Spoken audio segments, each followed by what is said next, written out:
Not bad for a dude who drinks a little beer, smokes a little too much hookah, and apparently is fat because he went off for 45 and beat the Mavericks tonight. You know who I'm talking about. We'll talk about him next on the DLLS Mavs postgame show.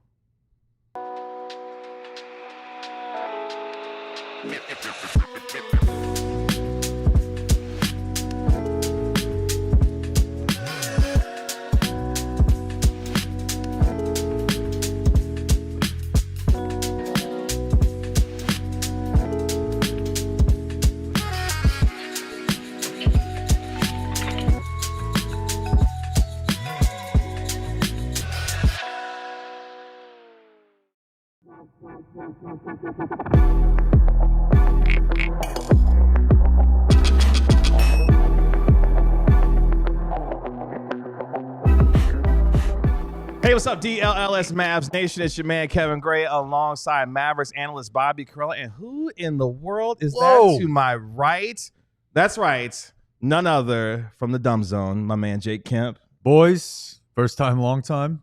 Bobby, good to see you. Good to see you. Brought my friend here. I think you know him. He is super producer for DLLS Sports. TC. Wow. Let's go. Great to see my Lakers get a W. Wow, folks. You Same trying here. to get people to leave the show already? Is that what you're trying to do? We're all Lakers fans tonight. Yeah. Ooh, there's about 18,000 plus of them at the American Airlines Center tonight. By the way, this place is nice, man. You guys got kick-ass graphics, a big studio space in here. I love this. Hey, thank you. Yeah, it's You guys better are than legit. No Blake, though. No Blake, but yeah, sorry, Kevin. This place is awesome. I'm blown away. Well, we appreciate you hanging out with us, man. Thank you. I'm sure it's a little better than the recliner chair you'd be sitting in every day. Yeah, that recliner is like 80 years old. It's like a family heirloom. I tried to help. Yeah, but no, I wanted to come by because there's no chance I'm going to bed in like the next 6 hours after. Oh, leaving the wow. game. So Okay, it's like, okay. we're just up, right? I feel drained. Well, So y'all were at the game. yeah, Yes. yeah. You was cooking at the game. I saw you on social media. You was out there. And if you I'll go there. if you were watching the game, and that guy says Jake ruined the ticket. if you don't know who Jake Sorry. if you don't know where Jake or TC are, but you think like, man, those guys look familiar, it's because every single time a guy shot a free throw, they That's were in right. the background standing up and chanting stuff. That's right. And we'll dive into what you were chanting, but based on what you're wearing, I think it's pretty obvious yeah. what y'all were chanting. Oh yeah, Fire it's- Nico. He's representing too. So these are the original Fire Nico guys. Walker and AC, they were the first people kicked out. They're not the like super online Fire Nico guys. These guys, Yeah. so they made these shirts. They were actually at the game tonight in those Handing same out the seats, shirts. handing Oh, out the wow. shirts. And they had those same signs up, which got on ESPN tonight. So yeah, they're season ticket holders. They're actually Mavs fans. Like the guys, like I'm still gonna go to Mavs games. yeah. But you know, the people that had our tickets tonight said, I'm never going to another game again. You can have my tickets. Wow. So Jeez. both Well, ends of the spectrum. The ones who did go tonight saw a show from Luka Doncic as the Lakers win 112-97 over the Dallas Mavericks. Luka Doncic going for 45 points, 31 of those coming in the first half. He goes 7 of 10 from downtown. LeBron James decided to help him out in the second half as he scored 19 of his 27 in that second half as the Mavericks now fall to 38-42 on the season and what is 21-18 at home. Lakers clinch a playoff spot tonight at 49-31 now and 19-21 on the road. And what was, Bobby, a surreal night at the American Airlines Center. Luka Doncic getting his tribute video prior to the game. And as if you were watching the game on television, you could saw Luka Doncic visibly emotional, in fact, crying during his tribute video. And that set the scene for what turned into a virtuoso performance from Luka Doncic tonight. Yeah, man, I didn't really know how I was going to react because I didn't know what the tribute video was going to be. I didn't know if it was going to be sappy or if it was going to be kind of mailed in. But seeing Luka just like break down in tears on the bench watching it, I'm like, I don't know, that just reignited a lot of anger in me. Like, why are you putting this guy through this? Like, you know, on the pregame show, we were talking about how, you know, they spent 2 months trying to justify why they traded this dude away. And that effort began minutes after Shams posted the tweet saying that the trade was going down. Defense wins championships. Luka's lazy. His drinking is a problem. He said he smokes hookah. The list goes on and on and on. He's overweight, everything. And then you put forth all of this effort to say like, oh, thank you so much. God, you mean so much to us. This is so great. Like none of this should be happening at all. And I just felt really bad for Luka because in that moment, he was not a multimillionaire professional athlete. In that moment, he was just like a young adult, 26-year-old human being. Yeah, it was just a young adult with a broken heart that was like, "What is happening right now?" Like I wanted to be here. I shouldn't have to see a video like this for another 20 years. You know, and yet he's subjected to it right before the game, and then comes out and kicks their ass. You know, and that I figured that part would happen. I just did not know that it would get off to that kind of start. And Jake, it was repeated. Luka got off to a start, and he did not stop from there, and had the crowd oohing and eyeing, or in your case, cheering "Fire Nico" multiple times. In fact, within 4 seconds, opening tip, LeBron James goes for a bucket, and PJ Washington commits a foul. LeBron James steps to the free throw line, and what ensues immediately? "Fire Nico" chants within 4 seconds of the game. Yeah, I was really proud. I was really proud of that. And it wasn't just me. Like, people obviously knew the deal, but seeing Luka tear up, I mean, my reaction is the same as everyone's. It made me tear up, you know. Yeah. And this is a guy who did everything right. You know, they're in a really tough place as an organization because I heard there was some debate over how much to just show basketball and how much to show his work in the community. And they did show quite a bit of his work in the community. And, of course, reminded me of the 41-21 one night. Oh, my God. Where the Brad Townsend's visit is posted up there. Dirk's crying. Everyone in the crowd's crying. Like, those are singular events. And so then, you know, after that, he looked a little bit spooked, to be honest, for like 2 possessions. Mm-hmm. And then for about the next 45 minutes of real time, he had the quietest 31 I've ever experienced in my life. Yes. I don't think I realized he was that. I was like 28 or 25 when I looked at TC, and I'm like, there's like 5 minutes left in the half. Yeah, when it was 25, like he's been scoring a lot. I had no idea. It's Yeah. 25. Yeah, it was just wild to look up. I'm like, oh, because that's what he does. He's either going to have 15 assists or 30 points and a half, and you're going to be a little bit like, oh, that snuck up on me. But it was effortless. Like, he wasn't having to break a sweat. Most unbothered 31 points I've seen in a long time. Yeah, and like it's really easy to I feel like people do this a lot judging like a player's defensive ability. It's really easy to mistake like effort and activity for productivity, right? And I feel like maybe Nico just did that watching Luka. Like, it looks like he's not working hard, and then you look up and, oh my God, he's done a stat line that no one's done in the last 35 years. Yeah. Or like, oh, Oscar Robertson was the last guy that did this 70 years ago. And he does it without bringing a sweat because that's just how good he is. And we were worried going into the game, man, I don't know, is he going to pick on Dinwiddie? Is he going to pick on PJ or Clay? No, he was How about all of them? He was cooking Lively, man, and that made me really sad. It really because did. I'm a big Lively guy, and it just everywhere I was looking in that game was just another reason to feel bad. TC, your thoughts, man, as you watch Luka just pick apart each and every Maverick that decided to come and take a turn on him on the offensive end, and he did his thing. There was some point in the third quarter where I just had the thought of, like, this is probably the last time I see him in person. Like, used to be that every Mavericks home game, you know, there'd be 40 games a year where he was playing 15 minutes from my house. And now it's going to be down to he visits once a year, right? Once or twice every other year, right? Yeah. Yeah. It is just, you know, that's going to be a hard ticket to get every time. Yeah. It's just a lot less Luka playing in Dallas, which, you know, is That sucks. yeah. Yeah, that kind of sucks. It's the most actually. literal part of the trade. We all know, but like it hit me in a way that I don't know. It was difficult. It's also like a Mad Lib when you're watching it in person, because at some point around that time, TC elbowed me and he's like, he's out there with LeBron. And I was like, yeah. And you know what? JJ Redick is standing over there. I'm like, how did this happen? How am I seeing these 3 people hug right now as Luka turns Derek Lively into Zubac, just dancing him. Man. I'm with you, Bobby. I felt bad watching him draw Derek Lively.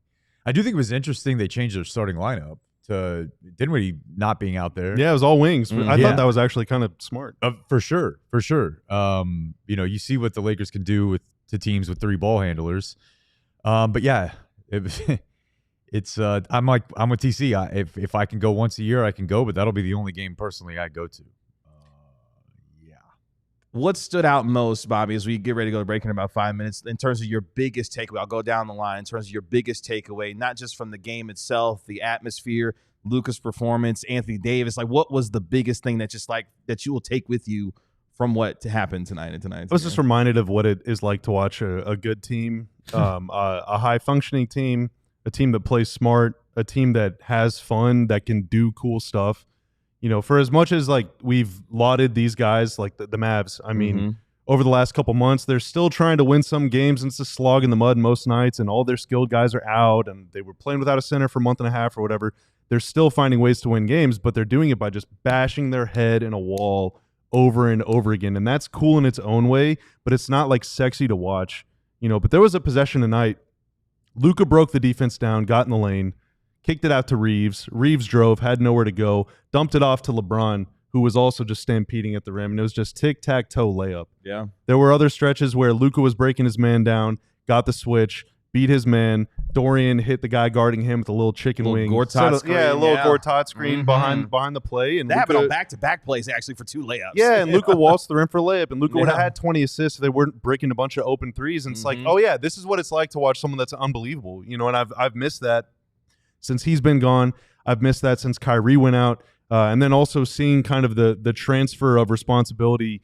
First 2.5, 3 quarters, Luka was, you know, kind of taking charge, and then in the fourth quarter, maybe he got tired, or maybe LeBron said it's my turn, and it was like, oh yeah, we used to see that whenever Luka and Kyrie did it. That's right. In the ancient days of 8 months ago, whenever they were in the finals, and it was like it just felt, you know, it just all of these memories flooding back, and I was like, yeah, I miss this. Is exactly what I thought I would miss. Yeah, and boy, do I miss it.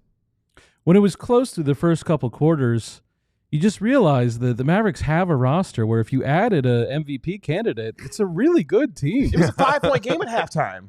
Yeah. Like, Luka went off for 31, and it was a relatively – I mean, it's a close game at halftime at 5 points. And you're thinking, man, he did all this work, but the Mavericks are actually still in this game, even though just watching him go off, it didn't necessarily feel like it. But, yeah, it was a close game at halftime. Yeah, I'm personally a huge fan of watching Najee. It sucks. I was really fired up for Najee in the playoffs. I think if something were to fall right and they ended up playing the Celtics again, he would have been a problem. And just watching him tonight against a team with basically no bigs, he was fantastic and kept the Mavs in it. I would say my general overall thing is just it was cool to see Luka appreciate the fan love. Like, I walked out of there thinking he gets it. He knows that there was one or a small collection of individuals who, for a series of unfortunate reasons, personal, professional, or otherwise, made some decisions, but almost nobody in that building is on board with that. And I feel like tonight that message was sent. Whenever he walked to the tunnel yeah. at the end, we stayed, and it was pandemonium, dude. Yeah. When he got done with his interview and turned around, the group that had gathered, they all walked to the tunnel just to wish him well going up the tunnel. That was the coolest moment. Yeah, of the it was entire chills. night. It was like seeing their hero go off for one final and he time. appreciated it. Yeah, you know, yeah. like you could and tell it felt like that to him. Yeah.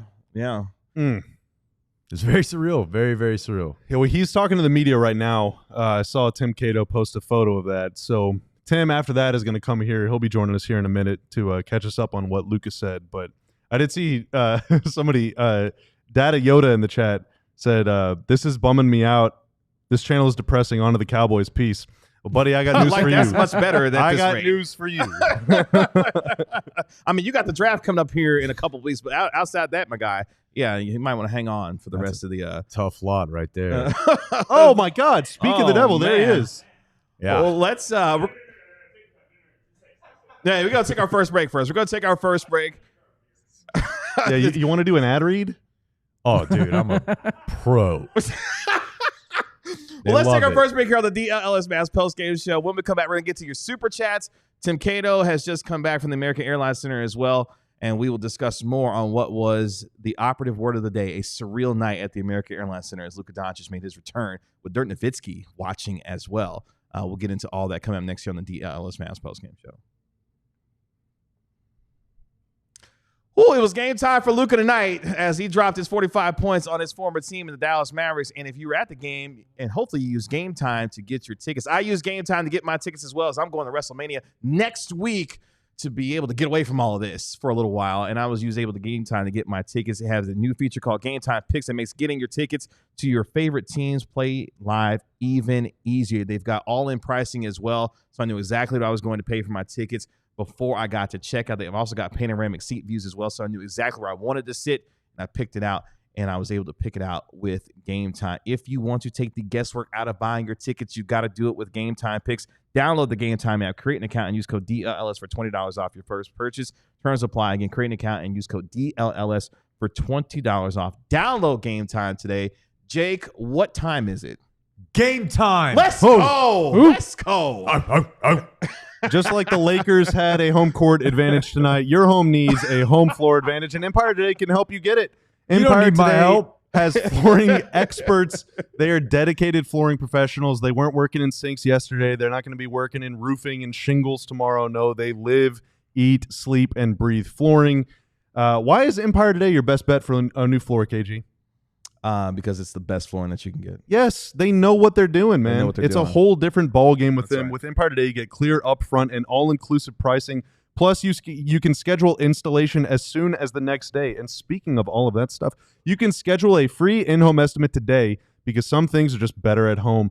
DLLS listeners can receive a $350 discount using promo code DLLS. Yes, you heard that right. It's a $350 discount with promo code DLLS. Restrictions apply. Visit EmpireToday/DLLS for full details. TC, what time is it? Empire time? Empire time. Oh, I like Today. it. Empire time. Empire today. time. Today. Empire Do today. you want to swap in? This ain't some fly-by-night swap in. operation. Oh, This is who's Empire gonna Today. I swap can out? leave. I can leave. For What sure. What is y'all's situation? Yeah, I don't really have one. Monday and Thursday we're free wherever you get your podcast. We're called the Dumb Zone, and we're live on YouTube Monday and Thursday. No, we're not doing that. It's a family show. Heck We're yeah. not doing that. Yeah, that's it. Y'all can kick me out. All right. Yeah. Whoever gets up first. TC, what's your deal? Shout Well, out there to he goes. TC, man. You'll see TC on the Cowboys show tomorrow. Yeah, he's here in CTC. DLLS Cowboys. DLLS Cowboys. Weekdays at 11. Hey, Tim Cato, I brought you something. Oh, Oh, Brought your the nose. Fire Nico clown nose. interesting. That's Yeah, right. Fire the, Nico clown nose. The Fire there. Nico clown nose. I don't know if you should put that on, Tim. That Why not? fits. It fits We were great. told that they weren't letting you in. There was a lot of confusion about the attire. Like we saw people getting turned away for Fire Nico, and then TC had his on. It was really weird. Look, I would just Oh, like CC to. was good to go huh, with Oh, his yeah. Fire I Nico would like to shirt on. trade Bobby Caralla for what's a older wash version of Bobby. Be careful what you say. Damn. Wow. Lakers get the win Lakers. over the Mavericks 112-97. Our No. Mavericks beat writer Tim Cato joining us here Hello, in studio. friends. After Tim, Luka Doncic dropped 45 points, 31 of which coming in the first. And by the way, over 700 folks watching us live right now. Please like and subscribe to DLLS Sports while you are here as well. We would sincerely appreciate that. A little bit later on in our show, our national media insider Marc Stein going to be joining us on the program. Luka Doncic just finished speaking to the media. Tim, what did he have to say? No, we're not doing reporter Tim off the jump. We could talk about No, that I in wanna a hear little what bit. Luka but- had to okay, say. So Yeah, what did he say? Yeah, what did he he say? He said it. He said a few It was things. amazing, man. Amazing. It was amazing, man. That's Yeah, it. he honestly, amazing, I was man. all the way in the back, and they did a makeshift road. It was the same room they usually do it in. They kind of expanded it and it went further back, but audio wasn't great. Okay. You know, it was a little hard to hear Luka at times. He said that, you know, it's just, so here's I've got two big takeaways. Yeah. One of them is that Luka wasn't angry. This wasn't Luka going out there and screaming at fans. He didn't single out Nico. Nico, he could have. He could have found Nico. I'm sure he knew where he was standing. It's not a secret where Nico's standing. This was not Luka coming out and raining hellfire down upon players. This was going to just follow sad. the direction of the chat. Oh, This was just no. sad. Wow. This was just sad.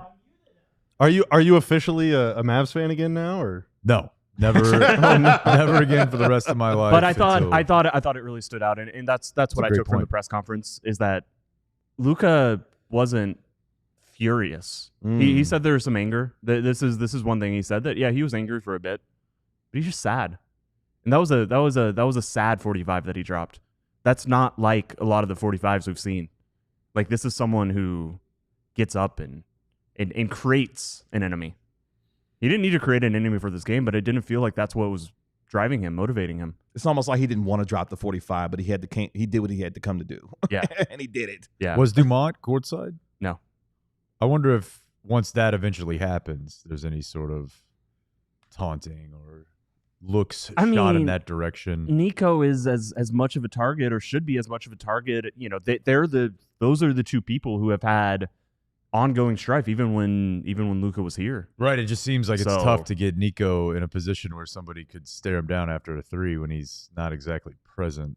Yeah, I mean, typically he sits. We'll see if he returns to it. He does have a seat. Yeah, that's, you know, pretty close. But you're right. I take the point. But know, maybe not. Maybe this yeah. will just always be a different place where he's like, I'm not getting mad. Yeah, I I guess just he can't said do on it. his ESPN walk-off interview, or like walking off the court. I'm sure you guys saw it too. But he was like, he watched the tribute video and was like, how can I play in this game?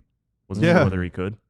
That's devastating. And then he said one other thing that stood out to me from what I heard of what he said was, you know, when the tribute video was playing, the moment that really stood out to him was the shot in game 2 against the Timberwolves. And he's like, I was just that guy for this team.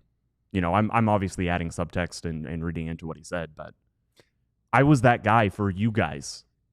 Like, why didn't you let me continue? Just keep being that guy. Damn. All I wanted to do was be that guy for this team. I got to go. You know what? Like, and this, Oh, I'm man, sure that it was a that's, build up. You know, yeah. before the video even started, he asked. It looked like on TV. It looked like he asked one of the trainers to give him, you know, some paper, some tissues, whatever it was. But you didn't actually see the tears well up in his eyes and him getting emotional until it showed that split screen of him doing all the trick shots.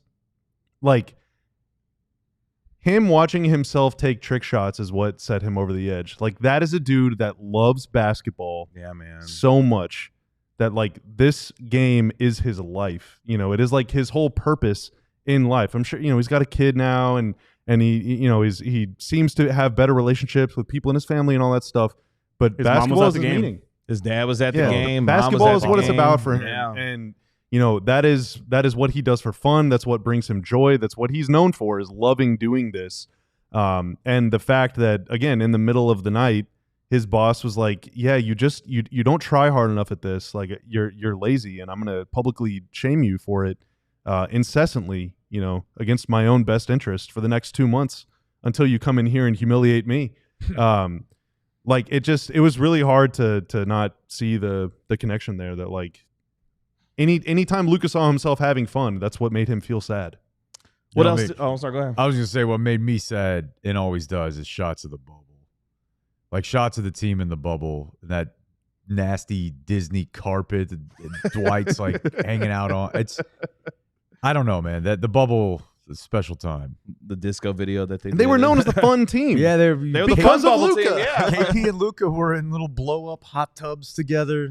they were drinking beer in the pool, and Nico from afar was probably just like, "Ugh."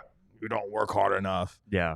And it's It was sad. my other big thought is just like, I am glad that as sports become more corporatized and, you know, everything is fantasy and gambling and everything, like it does feel like sports slowly are being taken away from the fan little by little. And it comes, I think, from the leagues themselves. But there are some things that are still, you know, too holy to touch. And this was one of those things. And the Mavs fans came together, you know, or not Mavs fans, or former Mavs fans, or Lakers fans, like empathizing, sympathizing, you know, just being like, tonight we are all one, you know, because obviously that arena was full of Lakers fans. And I don't know, to me, I do know that this is like the entire essence of sports is the fandom, is the community. And it's just nice that some things still are you know, synchrosict. Sacrosanct. Yeah, however you say that word. Sacred. Yeah, maybe we just leave it on Yeah, a that. little bit. And I think that's nice. And I'm glad that, you know, I don't know how you continue as a fan base without doing what your entire stadium is demanding of you. I don't know how you keep just pushing into this unsolvable PR crisis that is just a weight, you know, a black weight hanging over this franchise, a dark cloud, you know, that is just, you know, everybody in that arena was in unison demanding one thing of the franchise. repeatedly. What was that? What was over that and they were over. demanding? What Fire was Nico. that, Jake? Mm. Yeah, you usually don't see them that united unless there's free chicken like, on the line. Which but at no, one point that was on the line in the game. There were a couple super chats for Jake too. Yes, let's get to I'm assuming you don't want to stay here all I night. took the jersey. I mean, you're off. welcome to if you want. No, but I think Tim makes a great point, and it felt like, I don't know if therapeutic is the word, but it was encouraging in some ways to see community like that, as silly as it is, and it took something insane to get it done, but it was a good feeling. Let's just kind of go down the line. We'll start at the top and go down the line with the super chats. The $4.99 super chat from Nesto302. Feel bad for AD. Become the F on, bro. 13 points. Luka had that in quarter number 1. Yeah, that's a tough showing for our guy. And like, not to go too basketball on the court strategy, but this is such a death blow for everything Dallas thought the trade stood for. They couldn't even play Anthony Davis with a center next to him for most They of this could game. not. Against Oh a team my with no size. Yeah. So that's awesome. That to me is as devastating to Nico. Yeah, look, Kyrie Irving isn't out there. Yes, obviously having a superstar point guard creator. Yes, that would help. Obviously.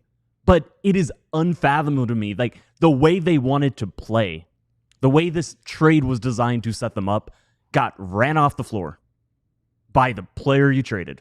Because that's what superstar creators do to big men in the modern NBA. Andrea in with the $4.99 super chat. You want to read that, Jake? Fire Nico. Oh, damn, you've already lost your voice? Oh yeah, it was the whole game. There it It never stopped. Efficient. Thank you, Andrea. Mav LHP 44. Are you a left-handed pitcher? We'll find out. Great article in D Magazine. Hashtag no puppet. Hashtag Ragonk. Also, let's note it's a super chat for $6.90. That is- Okay. Mm. Okay. Very nice. All right. There we go. There we Yep. go. Dumb zone listener. Matt Culp with the $4.99 super chat. Get cheering for Luka, but it was a very bad look.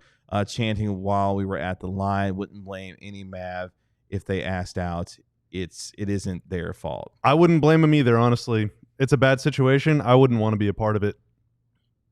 Yeah, I mean, I think it sucks for the players, but this Yeah. is the situation. I am not at a point. I'm at a point where it's like, don't create this situation.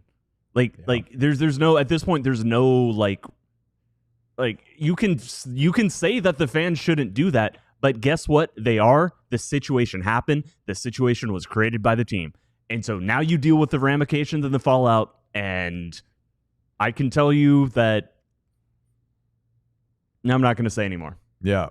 The locker room was a weird locker room. The summer is coming. There was a moment real quick where I think PJ, who's been vocal about the Fire Nico stuff, was at the line and he looked upset and almost waited for it to die down a little bit at one point. I was personally not like trying to get it going when the Mavs were at the line because I know that upsets people. And it took like a quarter. There were a lot of people who did not follow that rule. It happened in the fourth. The No, Mavs are down 6. Max Yeah. Chris is at the line to make it a 4-point game, and he goes 0 for 2. Yeah. And he's the guy that they got back for Luka. So I mean, it hits different for him. We're gonna get to that this next super chat at the other side of the break because real quick before we take our break, I think that's one of the things that will be a lasting memory for me. The fact that the Mavericks were an opponent in their own building. I don't think I've ever felt that or seen that before in any sporting event where the home team was the opponent tonight, and it was evident from jump with 77 in the building, and I will never forget that. Look, I don't think I'd have a good show if Jake Kemp was sitting over in that chair cheering against me either. We can make that happen. I think I get a little rattle too. Jake, tell the folks where they can find you, man, and what you got going on. Yes, sir. Search the Dumb Zone wherever you get your podcasts. Free episodes Mondays and Thursdays. We're live on YouTube at 11:30 on Mondays and Thursdays. Just give us a chance to earn your business, folks. It's game time. Jake, it's good to see you, man. Appreciate you hanging out with us on the show, man. Hey, Jake, Big fan. I got you something. Hey, thanks. Yeah, it's I thought you were about to hand me a beer. It's a clown. You're like, dude, now it's not the time for that. It's a clown nose. Not the time Not for that. Little clown nose. Thank you, Jake. Thank you, TC. Bye, guys. Appreciate you guys. Let's take our next break here on the DLLS Mavs post-game show. When we come back, more takeaways. Appreciate you, man. More takeaways from tonight's game. And plus, a little bit later on in our show, we'll be joined by our National NBA insider, Marc Stein, on the DLLS Mavs post-game show.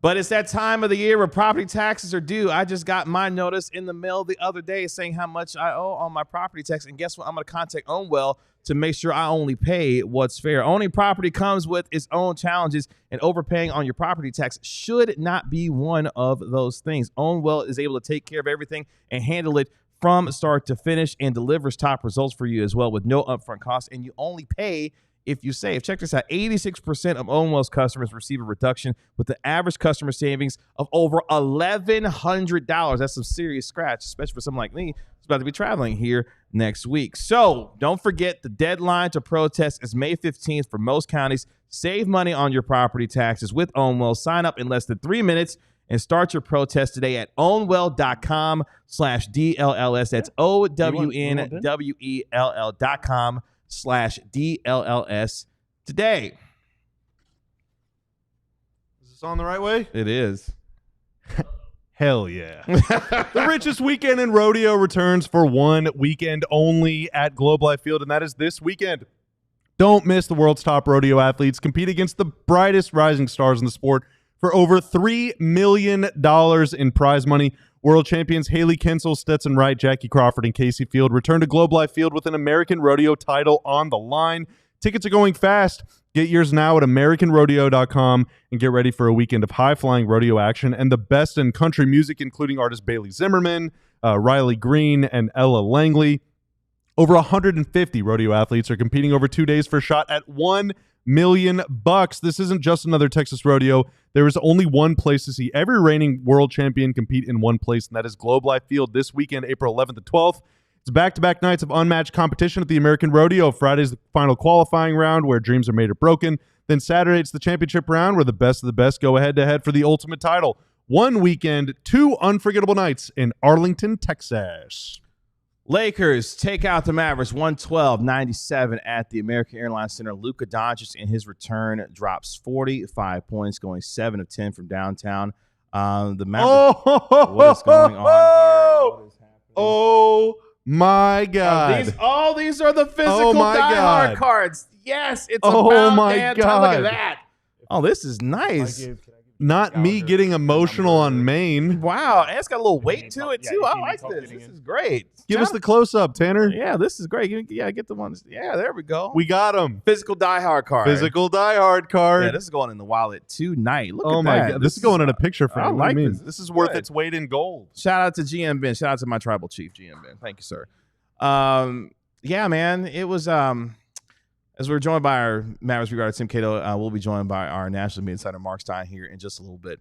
By the end of the night, gentlemen, in fact, on the basketball side of things, real quick, by the end of the night, the Mavericks actually could have clinched their playing spot because the Suns are hosting the Oklahoma City Thunder as we speak. I don't know what the score is right now, but if the Suns do lose tonight, the Mavericks will clinch their play-in spot, which means they will either be on the road in Sacramento a week from tonight or they'll be at the American Airlines. So the way things are shaping up right now, it looks like they will be on the road against Sacramento a week from tonight. But that doesn't necessarily matter on tonight because it was all about Luka Doncic and his return. And real quick, let's turn our attention to Anthony Davis real fast because, Tim, you started to mention it during our last break.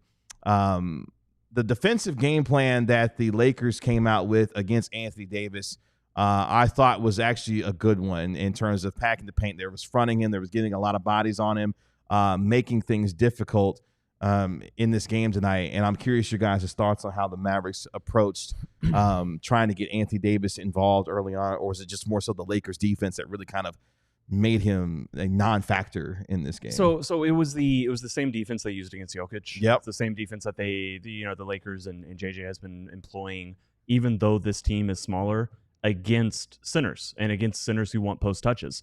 Basically, you front and you have a help defender sliding over on the other side behind him.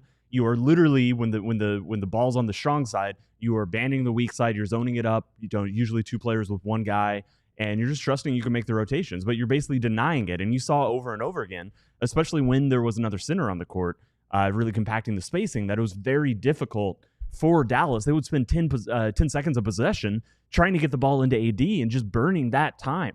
There was a layup from Caleb Martin that was, a second after the shot clock expired.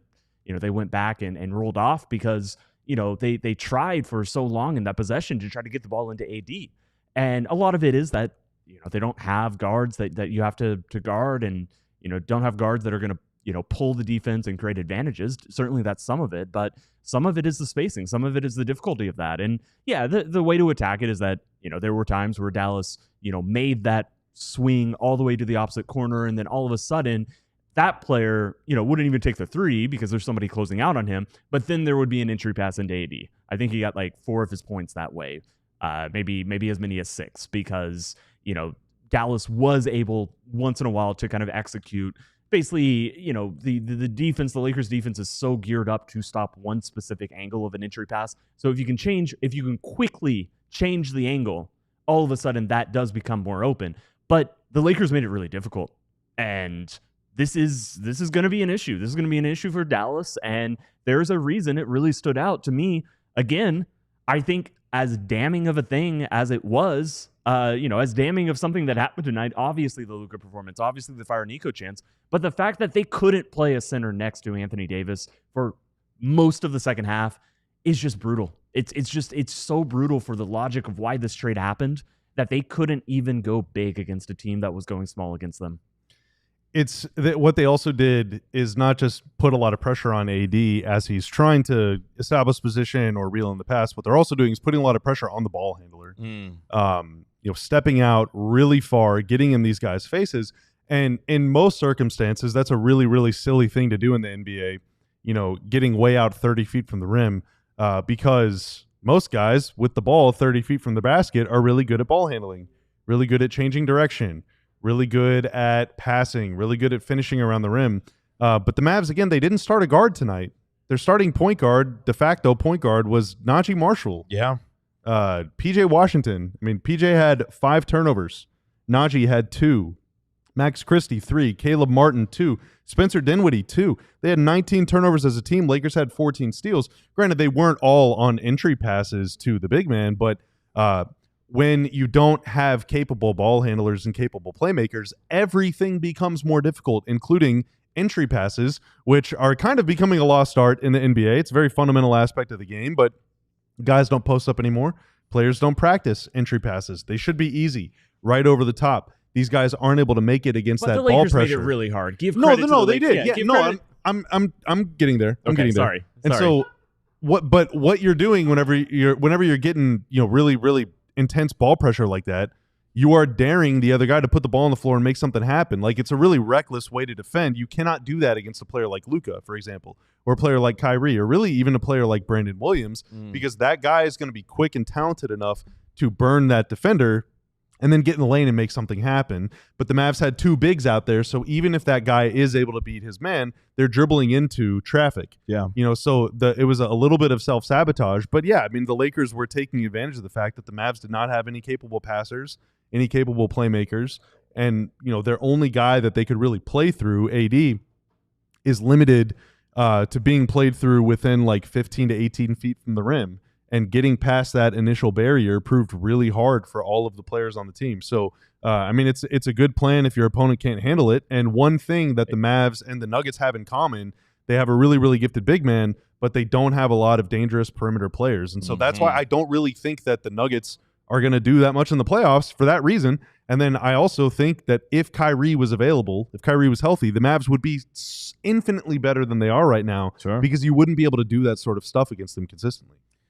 Even with all of that, the Mavericks actually had a lead in the fourth quarter. In fact, they started that fourth quarter on an 11-2 run and took what was an 87-85 lead after a Klay Thompson three-pointer.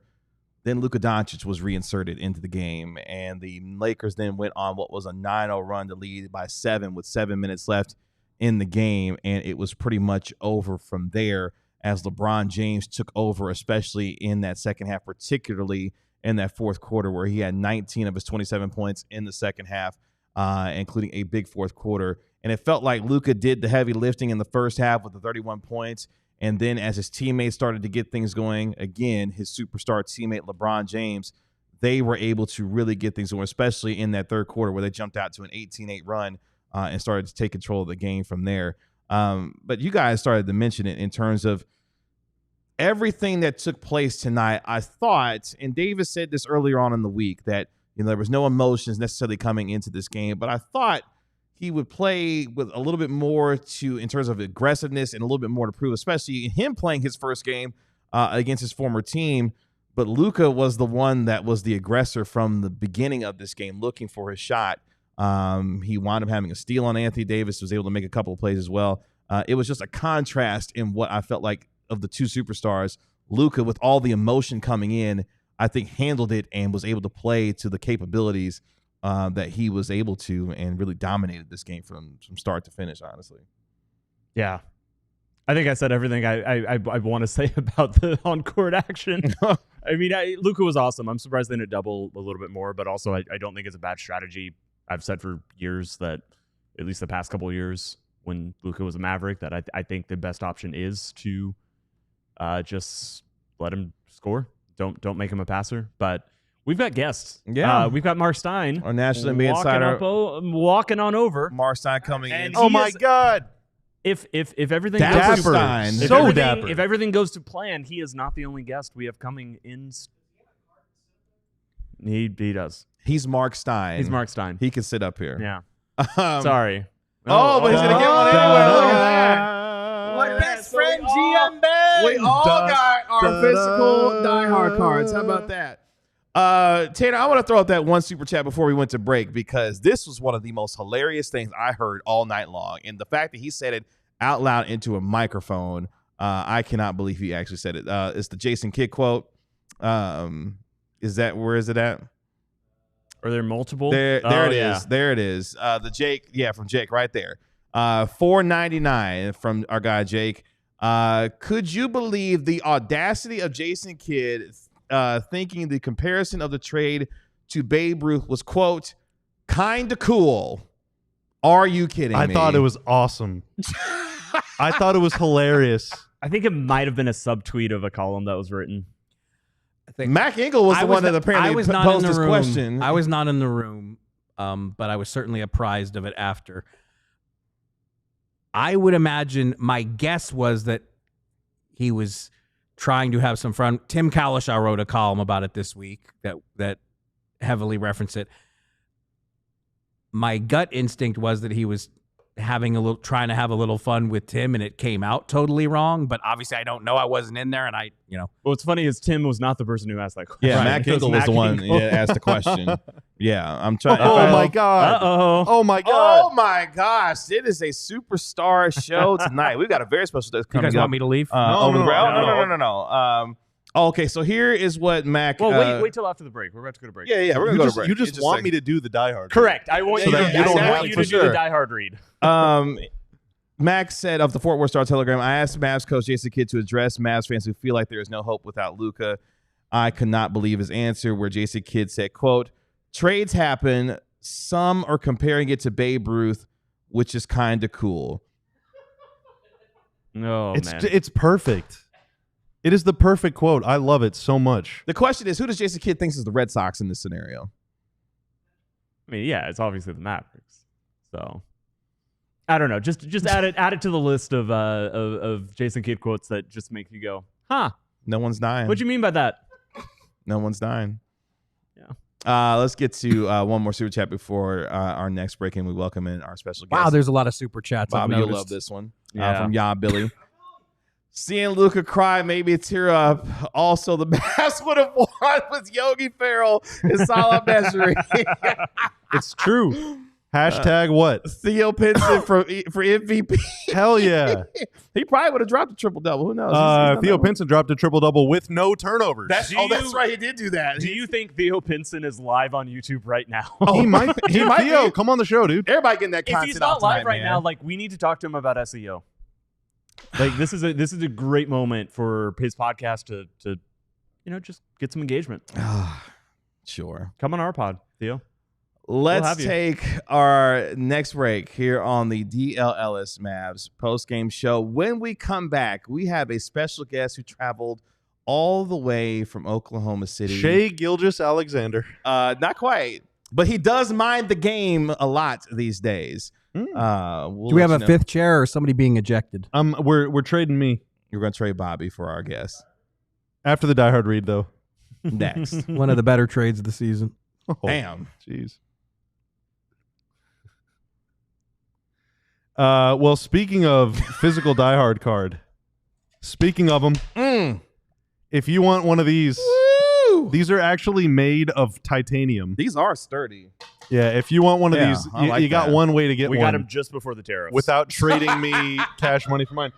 Is Relax, by Cato. scanning the QR code right Jeez, there, man. clicking the link in the description below, or going to alldlls.com, Taking that where beer to the you head. can sign up to become a diehard, a member of our community here at DLLS Sports. When you sign up, you'll get a free shirt of your choice. We got more than 30 shirts to choose from. We might even be over 40 now, actually. We got a couple star shirts on the way. We're just waiting them to not blow a 3-goal lead in the final minute to roll those things out. Damn.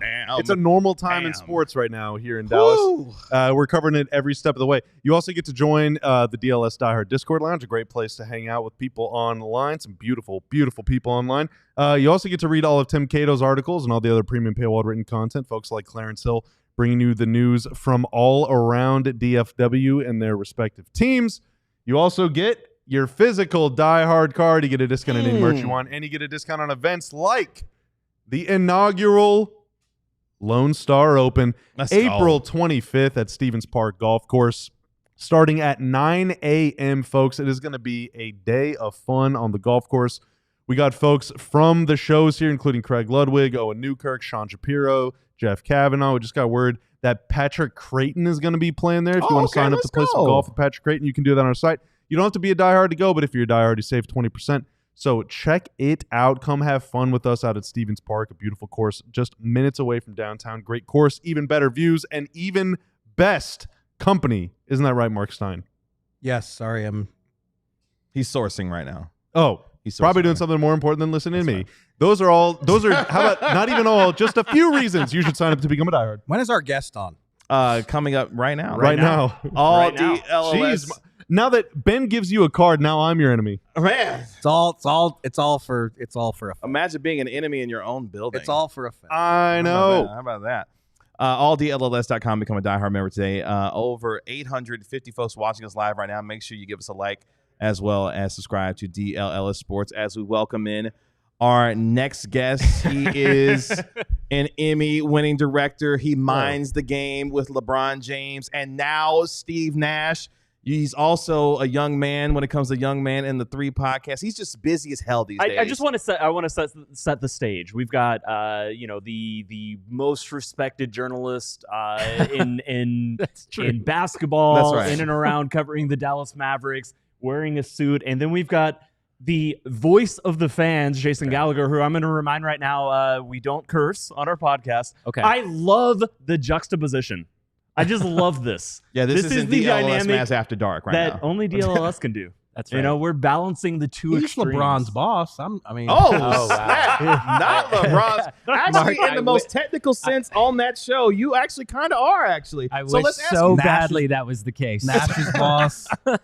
Jason Gallagher joining us here on the DLLS Mavs postgame show. First of all, good to finally meet you in person myself. So Really? good to- yeah, Wow. this is the first time met Jason in person. My first time too. No. The first time Tim and I met, he asked if he could sleep on my couch. So I don't Fun know if that was fact. the first time. it was pretty close to the first. It was pretty time. close to the first time. But that's neither here. Look, nor I didn't there. really have a Welcome. trouble. Welcome. Yeah. Sister. Yeah. Yeah. Thanks for having me. What a time. What a night. Well, we need thoughts. Like, we've got Mark on, and Should we just actually leave need to and do just like, let the two of them, do the show? I want impressions from you. You're the host. You get to choose who goes first, but I want all impressions from both of y'all about everything that you took in, everything you saw, everything you felt about that game. Well, let's start with our guy Marc Stein. Yes. Mark, you obviously have covered this league as well and as long as anyone has, and I don't think any of us knew what to expect necessarily coming in. Obviously, by the end of the night, we saw another virtuoso performance from Luka Doncic, this time in a Lakers uniform. Just your thoughts as the day went on, leading up to the game, and obviously getting to the tribute, how your day has gone and went, and what your feelings were going into tonight's game. It's funny, after the game, so many people came up to me in the hallway, asked me, have you ever seen anything like that? And I guess because I'm old, people think that I'm going to have the answer, but maybe there's been a situation like this that I don't remember, but I don't remember. And it just, like, we knew the one lock was that Luka was going to get showered with love. And it was maybe even more love than we thought. Yeah. And like, I think when Mavs fans who were in the building, like obviously Mavs fans at home could see on Twitter and see on TV, and like maybe in the arena, was everyone in the arena aware of how hard that video hit Luka? Probably not. And they're eventually going to, like this, I would imagine Mavs fans love him even more after watching his reaction to that video, if that's possible.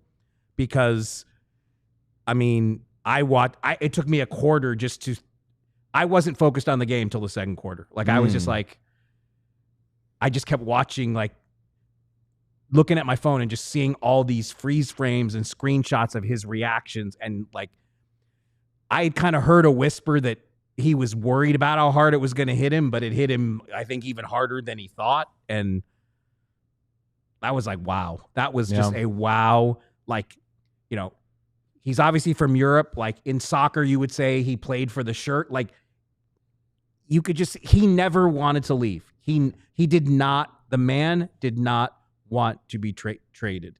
And he couldn't even look up during parts of that thing. I mean, that was. And you're making me sad, so I'm going to add some levity. I didn't fully believe it until, respected NBA journalist Trey Young chimed in and said he was never going to leave as well. That's where it felt like NBA Black Mirror a little bit, where it was like, he never wanted to leave. But it just shows you, like, players around the league are watching this. Oh, yeah. Like, Trey Young was, like, locked in on this, and that move to say something. Like, obviously, Trey Young and Luka are connected and have their history, but, like, tonight was... I felt like it going in. I mean, you guys heard me say it in the essay. Like I could not forecast or predict anything beyond Luka was going to get this level of love, and then just like you don't even know what to make of it. But I mean, yeah, I heard like similar things. We had Laker friends in town, and I mean, just absolutely in awe of what Dallas fans were doing. And I kind of had joked that it felt like the Dallas fans had like all sent a memo to each other and said, this is the mission. We're going to kind of cheer for the Mavs. We're going to really cheer for Luka. And then we're going to just pound the Nico chants over and over again. And it was so precise. That's what was so wild about the fans. It like weirdly, there was a synergy to it. It was a synergy. It was a really surreal experience. I don't think I'll ever like experience anything like that again, even just from folks that were there neutrally that were just holy crap. And just the last 2 minutes, the way the last 2 minutes unfolded, where like Luka could take his bows and the Lakers are just, letting him soak this all in, and then just it all lasered in on Nico after that. And it just like. And JJ, what did he? I think the most surprising thing, because the one thing I thought, and I'd be curious for an NBA historian here, just sort of like, I can't remember a player playing that well on a return game, because usually there's a lot of emotions and then you kind of get a so-so average kind of game. He played awesome. And JJ, I think, said it was like almost superhuman to be hit that. He did say that, yes. Yeah, he said that much that. emotion. He said it was superhuman. And then to come out and play that well, and every Laker person I encountered after the game was saying the same things that JJ were saying. Like every single person in that traveling party was wowed. Because the thing about Luka, like, I think we all thought Luka was going to come in with all this rage and but no, like he was very, like there was a little bit of chirping at Max Christie after one of his late second half threes. I think he danced and got into a step back, and there was a little bit of chirping, and but like he was not like. He was surgical. Yes, he was. It was a great word, surgical. He like it was like there. I never felt like he like we remember in the game in LA when he screamed at the Mavs bench early. He never got to that level of fury. Yeah. And just let when LeBron went nuts at the start of the fourth quarter, let LeBron detonate, do his thing. Yeah. Take control back of the game, and then put a beautiful bow on it. Yeah, I said this before you guys showed up when Jake was here. And, one thing that really jumped out to me was this wasn't angry Luka. This wasn't Luka creating an enemy, and certainly in this case, he didn't have to create anything. This was Luka just going about his business almost like he felt bad. Yeah. He didn't want to do this.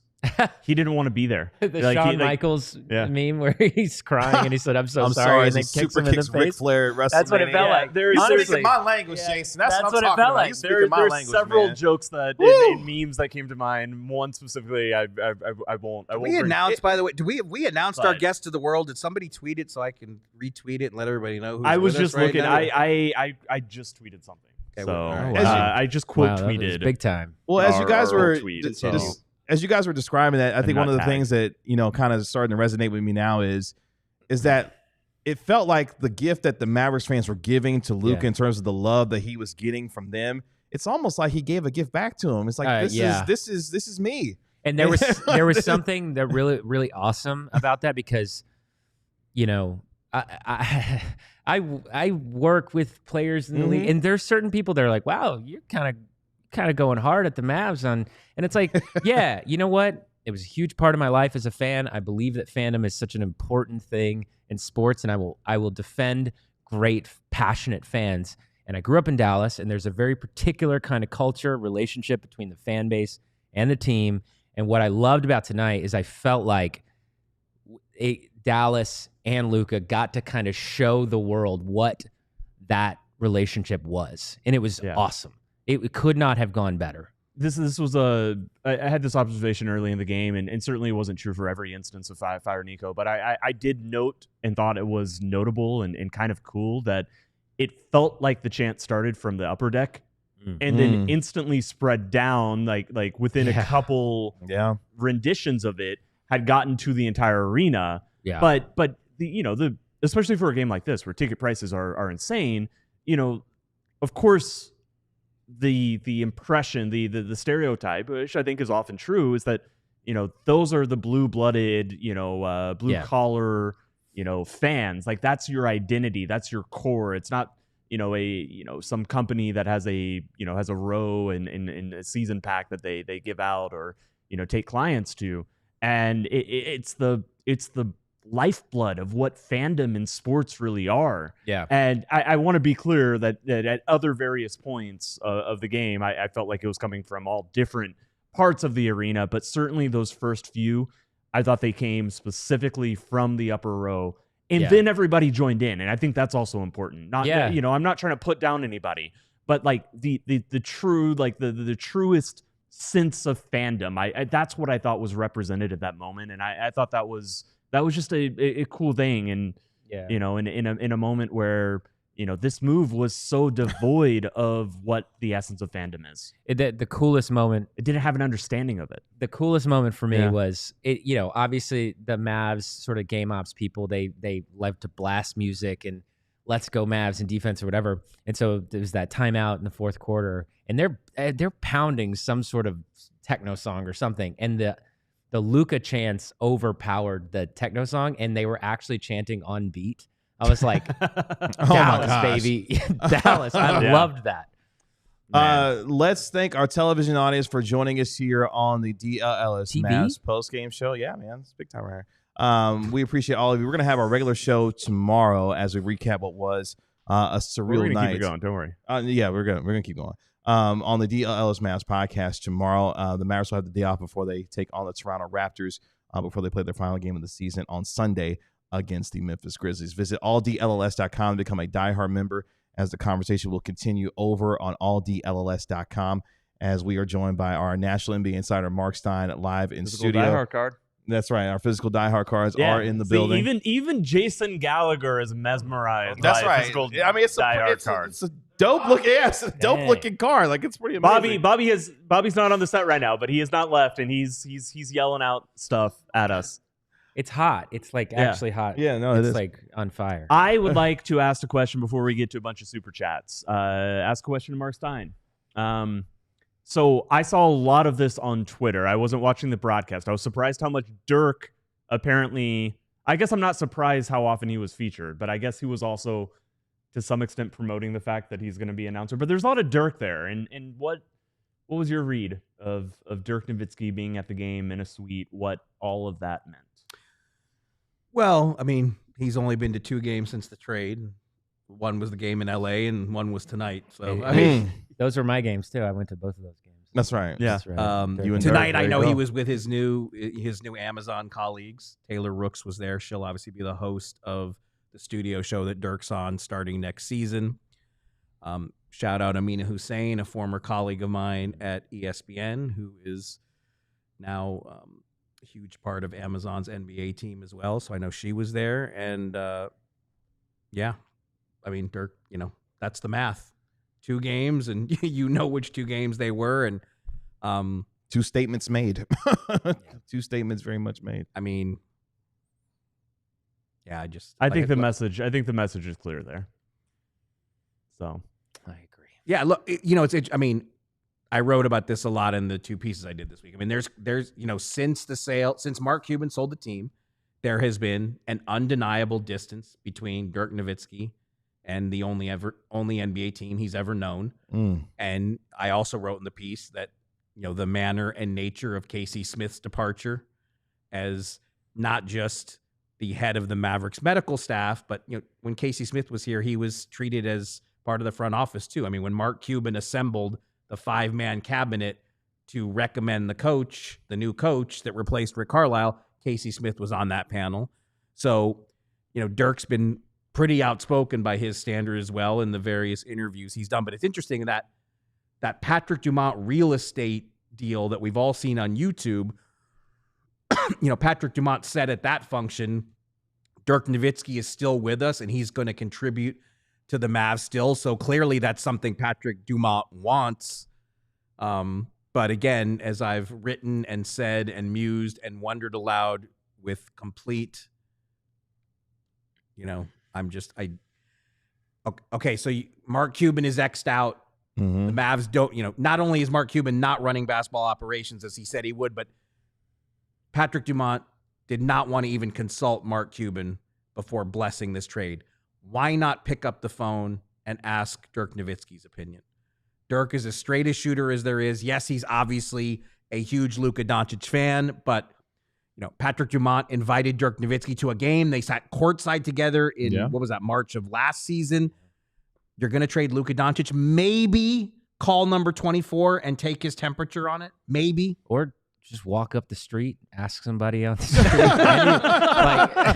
Come on. Ask anybody. I guarantee you there are some Mavericks fans in that Ascension coffee. like it wouldn't have taken that long.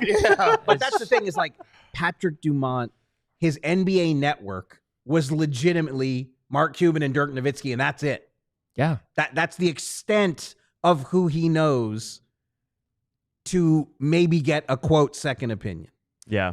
This isn't directly related, but in the same vein, and not my place to say names, but there were other Mavericks basketball side employees who are no longer with the team who were there for as they told me, the first time and possibly the last time in a long time, since they were not with the team. Like this was a reunion game for, more than just Dirk, who, this is his first home game of the entire season.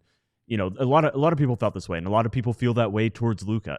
This is a deeper feeling, and it goes for a lot of people who, a lot of faces that are no longer with the organization. I actually want to ask producer Gallagher a question. Yeah. So you just, you're in this working capacity. So just to come to this game as a, quote, civilian, what was where are you sitting? I was just sitting on the 200 level. It was really strange because in some ways, I mean, it's the arena, that I kind of grew up in, and so it was really strange to walk in.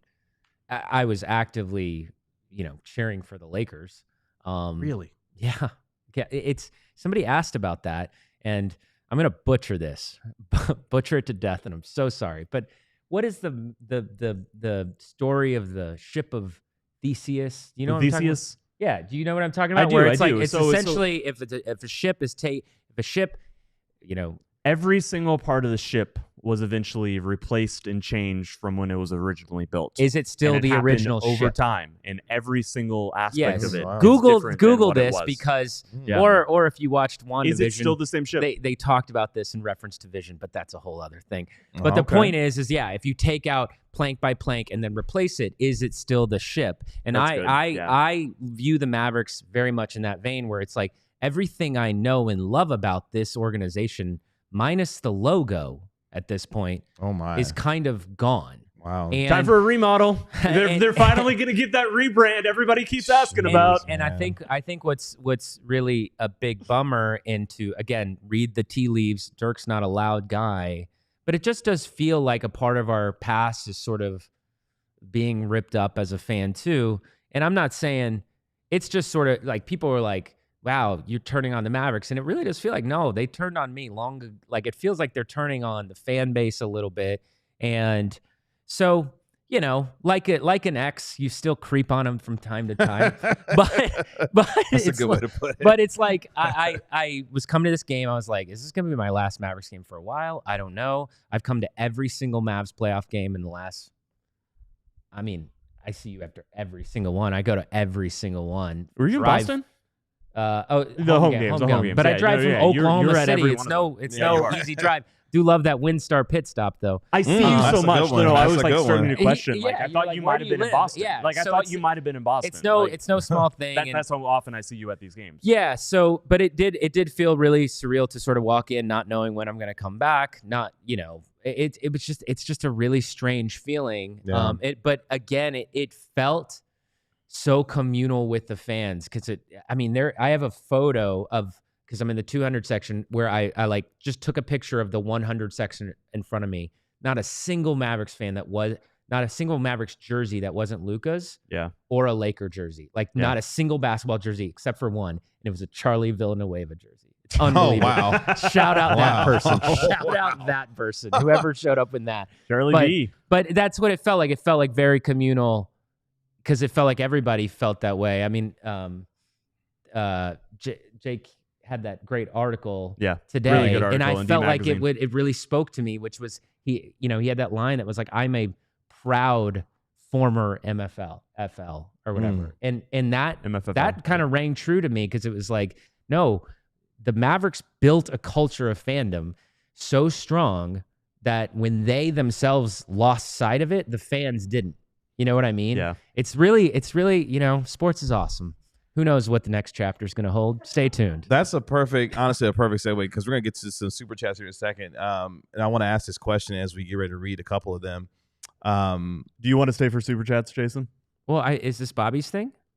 No, that's no, not- you're no, welcome no. to. I- I just want to make sure that like Yeah. yeah. Whoa. We will have you as long as you're down to be here. Let's read a couple before we get to our next And topic we're because I did want to ask these gentlemen about this particular question that I have.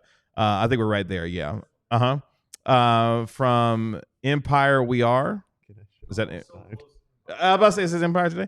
But the $10 super chat, my takeaway, just more shame on Mavs owners and upper management. The love affair between Luka and Dallas was real.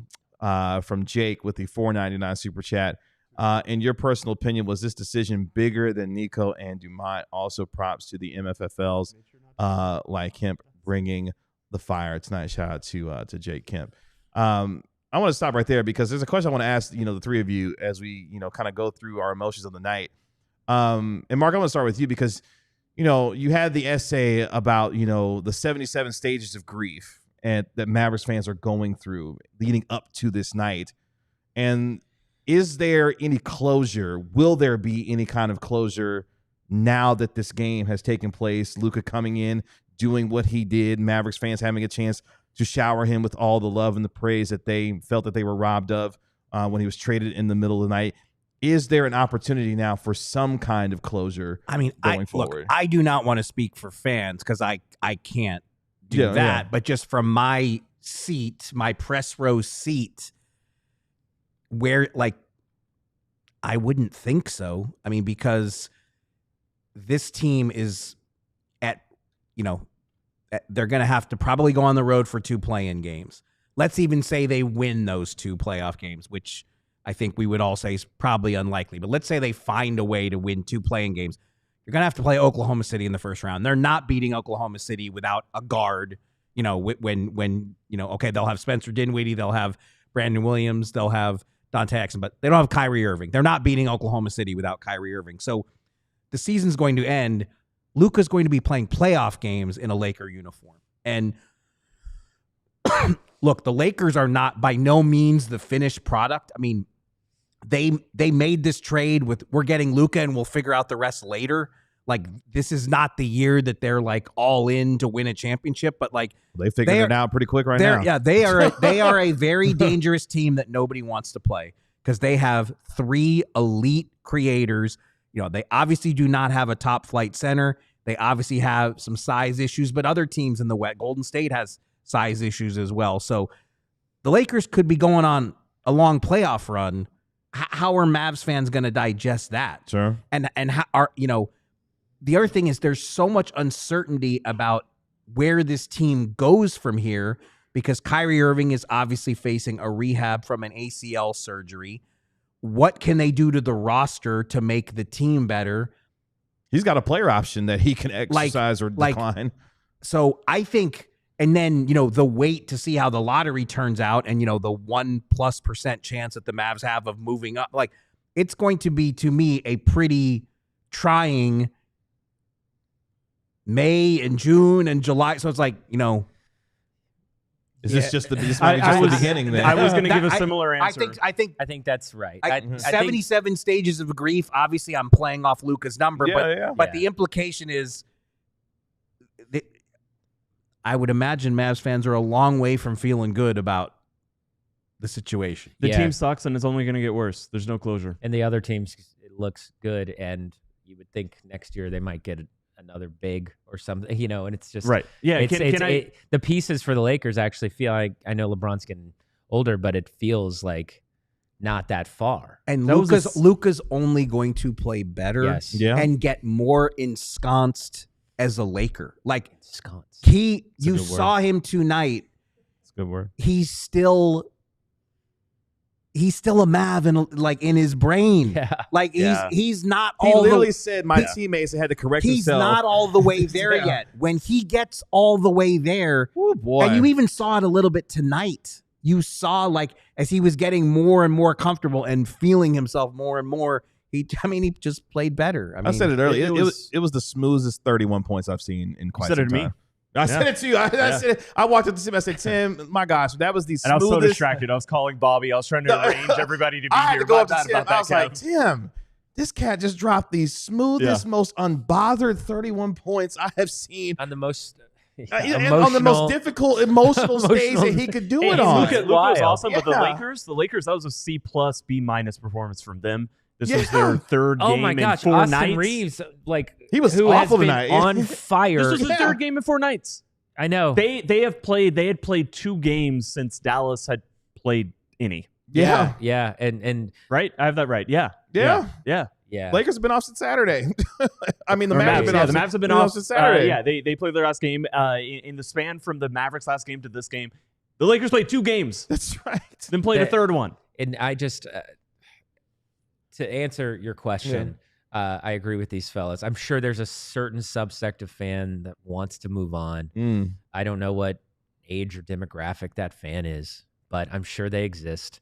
But I think obviously, I think the chants probably rang true as to what the fans desire, whether or not the organization wants to start that. I do think that is, I do firmly believe that is step number 1 to getting things back on track. And somewhat, because I think Mavs fans are willing to cheer for a team that sucks. They've done it before. Because you are so much better qualified to answer this than me. If that step was taken on a scale of 1 to 10, how much better would you feel, and how long do you think that would last? That the second question is actually really good. In the immediate, I'd feel much better because look, I mean, if you're a Mavs fan, I took my kid to like 3 road games this year in which Luka wasn't playing. It's not like I didn't love these players, loved the players on the court. So it's kind of like, you know, you want to root for them, but then there's the fan side of you that's like, no, it's so complicated. And then you just sort of start to strip away the complications and you're like, you can purely just sort of be like, even if it kind of sucks, maybe I can cheer for the group. Again, it's a step that is not even close to making fans totally happy or satisfied, but I do think it is the first step. I talked to someone before the game. I've talked to many people like this, but I talked to someone named Jordan before the game. He recognized me. We chatted for a second, and he said first game he had been to since the trade, probably the last one for a while. And I asked him, did you want to stay a Maverick? Like, did you want to still be a Mavericks fan? And he was like, yeah. I mean, he didn't. He watched a few Spurs games. Was like, maybe I could just transfer my identity. You know, watched Luka and was like, I can't root for the Lakers. I'm not a Spurs fan. It's the apathy. Yeah, he's still a Mavericks fan, but he doesn't feel like one. That's actually good. It's how do you get this fan base out of? And it's like I respect people who just when the trade went down, they said morally, I refuse to support a franchise that would do this. But I think maybe the saddest version of a fan and you know, like the saddest story of it, you know, the saddest outcome of this are the people whose identity is so tied to the Mavericks that they're never going to root for anybody else. And again, I talked to Jordan before the show. Good. I've talked to dozens and dozens of people. I've read hundreds of stories of people saying similar things. You know, there's so many instances of this, you know, shown in that fan survey I did. And it's people whose identity is so tied to the Mavericks that they're never gonna go somewhere else. I think I saw Kenny in the chat a little bit earlier. Is Kirk here? Kirk is here. Kirk is here. Shout out to Pod Maverick. Shout out to Kirk. And it's those people who they don't, despite everything, despite how much they hate the trade, they would still prefer to be Mavericks fans. Yes. They just don't feel it. It's done for them right now. And until major changes happen, until some of the wrongs start to get righted in the half measures that they can, they feel like this is just, you know, it's just going to be something over in the corner that once in a while, like an ex, they check up on. But let's get to some of our super chats here on our program before we end tonight's show. We left off with, let's go back up. I think we're back up a little ways. Yeah. Right there. Yes. With El Soto. Yes. With Eli Soto. Or excuse me, Eli Soto. I'm sorry. With the $1.99 super chat. This was a perfect night. Love Luka forever. Thank you, Eli. Appreciate your contribution. Thank you. Oh, shout out to Sarah. Sarah, who of course is one of our diehard members, created our DLLS bracelets as well. Shout out to you, Sarah. With the $4.99 super chat. Seeing Luka crying to that tribute made me want to lay on the floor, motionless for several hours. Thank you for the group therapy DLLS crew. Shout out to you, Sarah. Thank you for all of your loyal support of DLLS Sports. I'm sorry? Oh, because I skip it for now. Ask Bobby. Bobby. Yeah. Okay.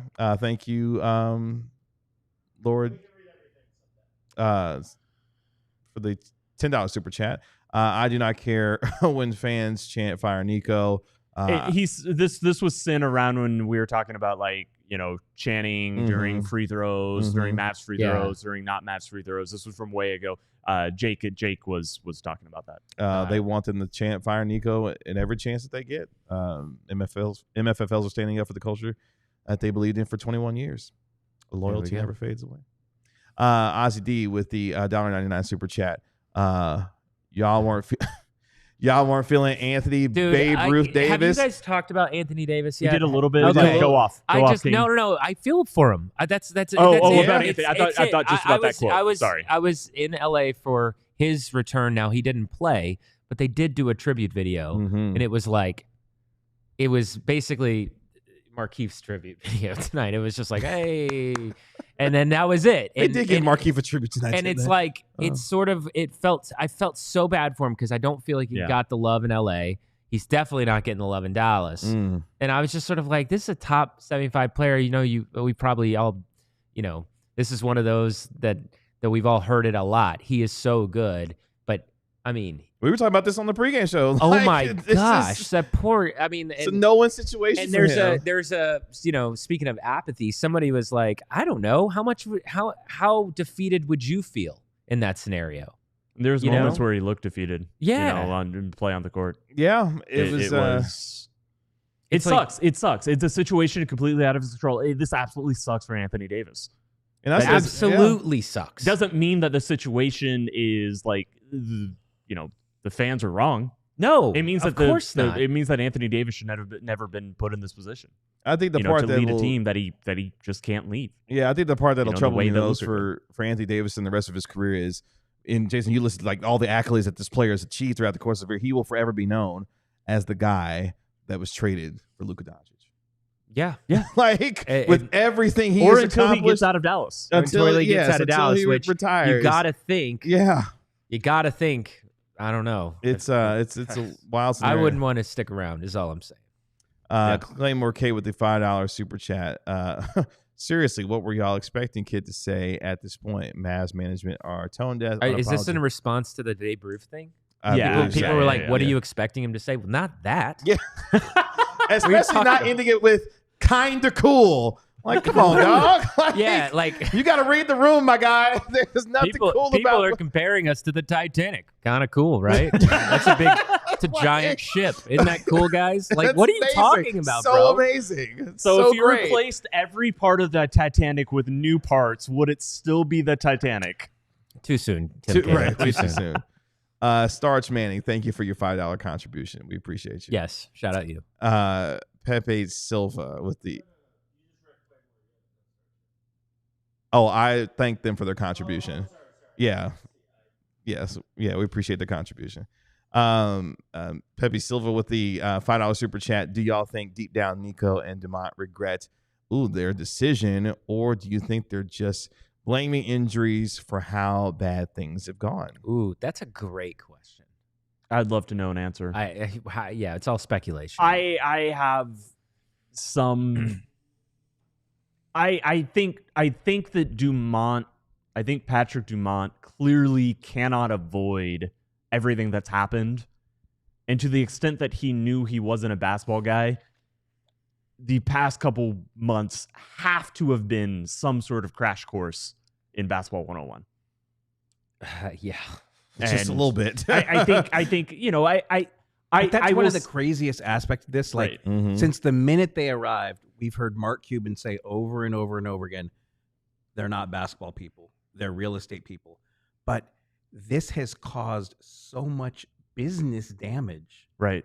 And it has become such an expensive mistake. There it is. That I don't know that we're ever going to get the candor, but I would love for there to be, and again, Patrick Dumont has done, since he's done 2 interviews with the Morning News, and there was some press conference at the finals, I guess. But I don't think we're going to get a Patrick Dumont press conference where we get to ask that question. Right. But I would love, that's one of the things that I would love to hear is, what were the discussions about the business impact of making this move? Was that weighed in any way? That is forget the basketball side of this. That's what I keep coming back to. Is it's like business? This is a big business move. You could be. Yeah, Tim McMahon has said this. Yeah, Tim McMahon reported today. He beat me to it. I can confirm. I've also heard the Mavericks are losing, estimated the early estimates of how much they're going to lose internally within this franchise, $100 million. Oh my God. 9 figures. I have heard that as well. ESPN, Tim McMahon. Yeah, in years to come, but like today this alone, is the estimated. Not in 2 months. Yeah, in 2 months, they lost $100 million. No. That's why it's like the estimate going forward. but- Like, what is this actually going to cost them as a franchise? Fun exercise was looking at tickets for tonight's game versus the last home game and then the next home game.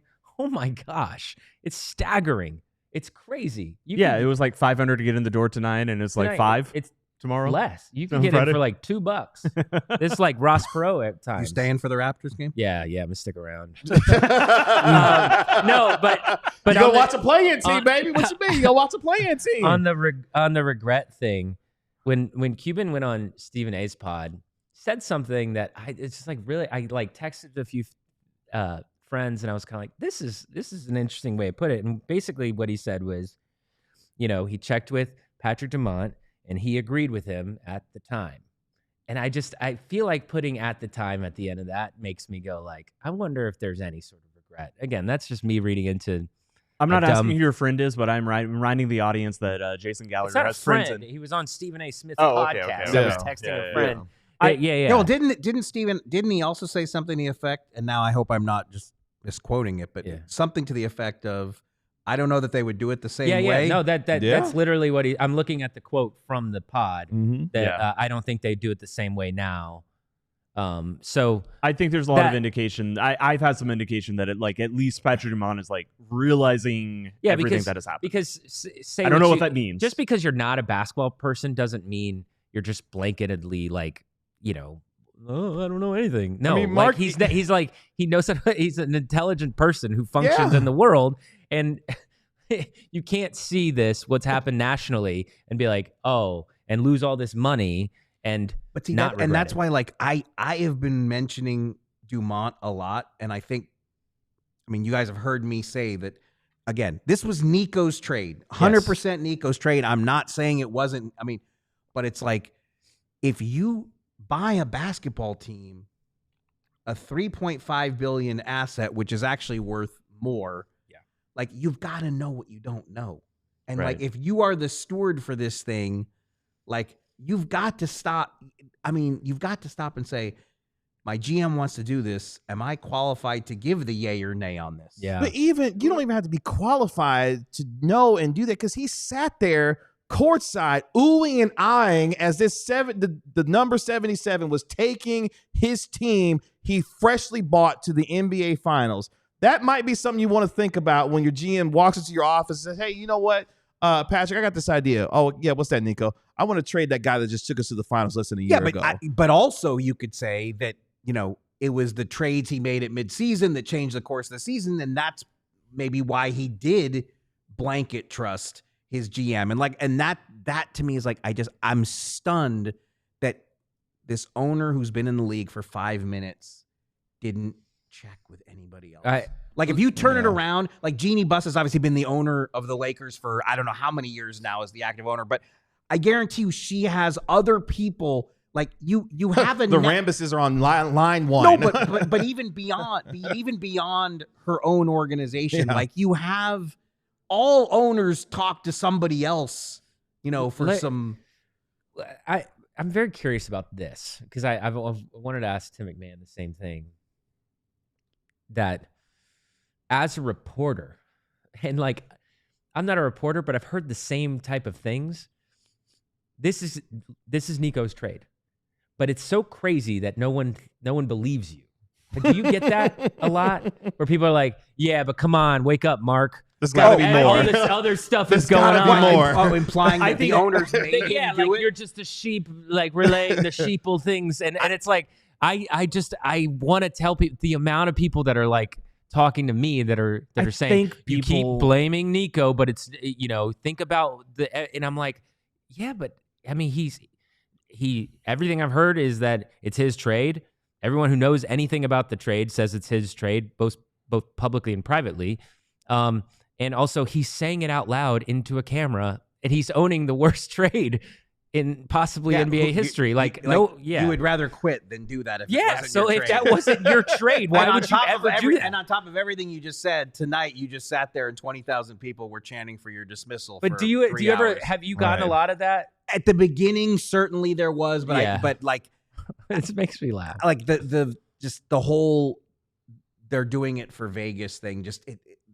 I never believed that for No. one I second. think The most NBA fans would have come hate around. that. The guy, the lawyer who first tweeted out the thoughts of his friend, the huge conspiracy that this is all setting up for Dallas to go to Vegas. He actually posted tweeted a huge, like a long extended thing saying, "I no longer believe this is what happened," and there was more to it. But like, no. I think it's indicative that I do feel most of the fan base. Now, I think if you get casuals, people who aren't even Mavs fans, who haven't like fully invested in it, sure, you're still going to see some of that. I do think that the majority of the Mavs fan base understands that it is Nico, some combination of Nico, Dumont, and everybody else. Dude, do you think Matt Ishbia and the Suns are just like, thank God for Dallas? Oh my God. 2017s would rather be us. Yeah, I know, right? Jeez, man. As we finish up our super chats on the evening, just to give you an update on what's happening in Phoenix before we get out of here. The Oklahoma City Thunder are up 115-100 with 6.5 minutes left to go in the fourth quarter, which means if that score holds and the Oklahoma City goes on to win, the Mavericks will clinch their play-in spot. Congrats, Mavs fans. Tonight. Yeah, Jalen Williams is going off for Oklahoma City. He's got 33. Yeah. Wow. Yeah. Coming into tonight, bleak. The magic number for the Mavericks was 1. Either a win or a Suns loss would clinch the play-in spot for them. And they done it. And it appears that is what's about to happen. Hashtag Nico was right. He won the trade. That's right. By the way, also Denver playing on the road against Sacramento. They're up by 8 in the fourth quarter. Sacramento right now up 1 full game on Dallas. If the season ends today, they would be hosting the 9-10 playing game between themselves and the Mavericks. Let's continue here. Ozzy D with the $4.99 super chat. Recently heard Cuban say that he only made profit on a few years as owner. You're telling me he didn't make money during the quote sellout streak? We'll leave that where it is. A former Mavericks employee can maybe answer that at some point down the road, Bobby. TiVo with the $10 super chat. Shout out to the MFFLs who chanted, let their emotions out and made themselves heard. Loyalty is our culture. And MFFLs were true to that tonight. Appreciate you, TiVo. Thank you, TiVo. With the $10 super chat. You want me to take one just to spice things up? Yeah. Isaac Morris. No, Isaac Morris for super chat $4.99. My kids under 5 ask if I'm watching Luka, if any basketball is on the TV, and watching Luka on the Lakers is like watching my wife with another man. Jesus. Damn, that's... Wait, hold on. That's a little spicy. Wait, your kid said that it's like watching. Yeah, why would you tell your kids that, Isaac? After watching. But yes, I take the analogy. It's what's funny about I that? get it. That super chat. My daughter, who has taken a liking to watching sports with me, she'll be 8 in June, and obviously with this job, I've told her that some of the aspects of what I do, and when I watch Lakers games now. She say, "Daddy, is that Luka Doncic?" Yes, baby. That's Luka Doncic. Didn't he play for the Mavericks? Yes, baby. He played for the Mavericks. Why are you watching him, Daddy? Because never mind, baby. Just go in the other room. Just let Daddy just be. But it's just that's the kind of gravity of what this trade has done. Like my kid is out here like grieving for me. Oh yeah. Because I'm watching the kids. Yeah, my kid. I would say, yeah, you have a son. Yeah, my son was a diehard Mavs. I have this amazing video of him. We went to Mavs game a couple years ago, and I was like, "Who are you excited to see?" And he was like, "They were playing the Bucks," and he was like, "Luka and Dorian." I was like, "No, Giannis," and he was like, "No." He's like, and I was like, "So you think Dorian Finney-Smith's better? You're more excited to see Dorian Finney-Smith than Giannis?" He goes, "Yeah." And it was like so natural and real. I love he just that. loves catch and shoot threes. He's just big catch and shoot threes. Yeah, Giannis doesn't do a lot. But the second the Luka trade happened, like the next day he was like, "Can I get a LeBron jersey?" And then the next day he was like, "Can I get a Jalen Williams jersey?" Damn. So he has moved on. Oh wow. No looking back for that kid. He skipped the whole SGA thing. He said, "Give me the Jalen Williams jersey." Yeah, he's a real one. That's like a real one. Yeah. No foul merchants around here. Santa Clara. That's right. Shout out.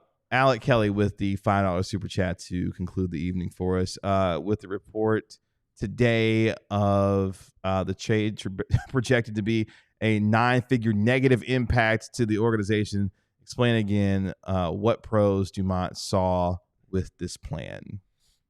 didn't was he think, present- didn't expect that, didn't. Yeah, you that's know, the thing. in They worst case didn't. They scenario. didn't do the calculations. Yeah. They like, and that's again. That just it staggers me. Okay, he's not a basketball guy. Is he gonna say? You know, what's the financial impact of potentially trading away the most popular player in franchise history, not named Dirk Nowitzki? Should we discuss that? Like, And if the team was immediately like Bob- amazing, I love the fact is Bobby as a Mavericks player is like listening to this is like, damn, like that really kind of just if the team had wild. been amazing, if the team had like immediately become the second best team in the Western Conference, which again they were before they made the trade, but if they had continued and were just the second best team, like things would not have been as bad. But again, the whole calculus, I've been saying this a lot. You can't make a trade that relies on the PR, like some of the PR you have to do to make this trade at least better and palatable for some Mavs fans. Some you've just lost forever. But a lot of them, like the team instantly had to be good. And it was you were always risking something like this happening. And again, you know, like they couldn't survive the loss of a Kyrie Irving. They were playing him, you know, to the effect that it had on his injury. But like they're extending his minutes. AD, someone who has been hurt a lot, got hurt. All of a sudden, some of the necessary PR you had to do to rehabilitate your image as a franchise got taken away. There's no PR firm that can fix this. The only thing that could have done a little bit more fixing than what the Dallas Mavericks have done were the players themselves, and then they all got hurt, and it's the worst case scenario. And there's really no going back or looking back up for this team. Basketball gods are real, you know. It's a the wrath. It's a real thing. The wrath of the basketball gods. My gosh. And honestly, this started even before the season started. If we're gonna just be 100 about it, I mean, guys are dropping left and right. It's absolutely one of the I mean, including Luka. What Marc was saying about the just not asking questions about the sort of business impact of it all. I mean, I've been preaching that even, and I feel like McMahon has said this too. If you wanted to get out of the Luka business, we get it, but it's still one of those things where you sold your present and your future for an extremely narrow now that is and built. That's another thing too. Is like the talks were kept so secret. So you go to the Lakers and say, okay, but we're not doing this unless you give us everything you've got. Yeah. And then the Lakers say, well, no, we can't give you, we can't do it for whatever reasons. The Lakers said, we know, that they felt like we can't do it. We don't know if we can re-sign Luka. So then the Mavs have to hang up the phone and say, okay, well, we can't trade you Luka Doncic unless we get everything you have. And we're both incentivized to keep this secret because if it gets out, you guys are going to have as big a problem as us dealing with the angry superstar that you didn't, the superstar that you didn't trade. So it almost feels like that portion of the trade gives me an indication of how they felt, what they felt Luka was worth in terms of being the kind of guy that if you're not going to pay him the supermax, if you're not going to do this, the fact that you weren't adamant in extracting everything that you could out of the team that you're making this trade with, that tells me a lot about how you feel about the player.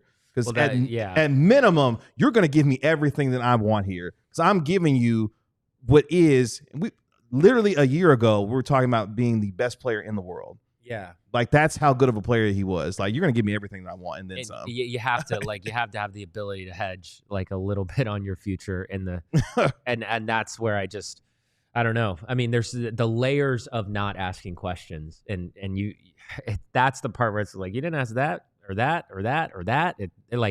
That's the part where I just go like, okay, I mean, in some ways it's like maybe Nico's an amazing salesperson because I don't know how he did that. I mean, I don't even know how he did that. That's crazy. There are franchises who have never had a player as good as Luka Doncic, and it may be a long time until the Dallas Mavericks ever have a player as good as him.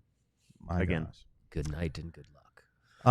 That'll do it for us here on the DLLS Mavs podcast. That was a very uplifting ending. Yeah, seriously. Well, guess what? I'm gonna lift your spirits real quick. How about that? This game's just about over. In fact, for all intents and purposes, it is over in Phoenix. Oklahoma City's up by 17 with just under 2 minutes left, which means, which means come back on set. Randy, come back on set. Which means the Dallas Mavericks. Wow, Bobby. Play in. Yeah. Play in. Are you going to Sacramento? Sacramento's going to go on to lose tonight, but I don't know if I need to go. They will still retain their 1-game lead over Dallas, which is essentially a 2-game lead because Sacramento does own the tiebreaker over Dallas. So they would need to finish ahead.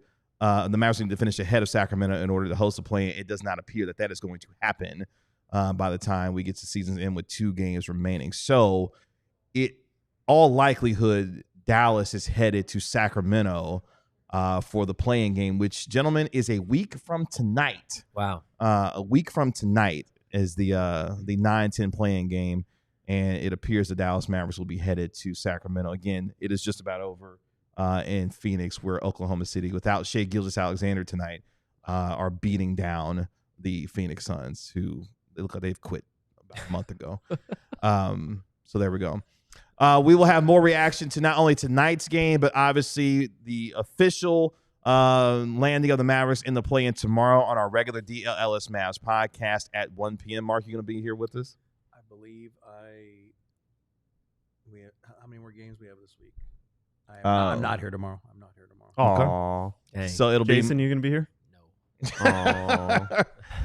You're not driving home tonight, are you? No. I'm staying overnight. No, man. There you go. So it'll be myself and Tim Cato tomorrow at 1 p.m. No on Corella Strader either? Bobby. Dang. Oh, no Bobby. Oh, okay. Well, we got this. Oh, no. You'll see the Rui picture? the what? Yes. What? Rui Hachimura? Oh, damn. Oh, wow. Wow. Rui Hachimura got jokes, huh? He's got Okay. jokes. He's got jokes.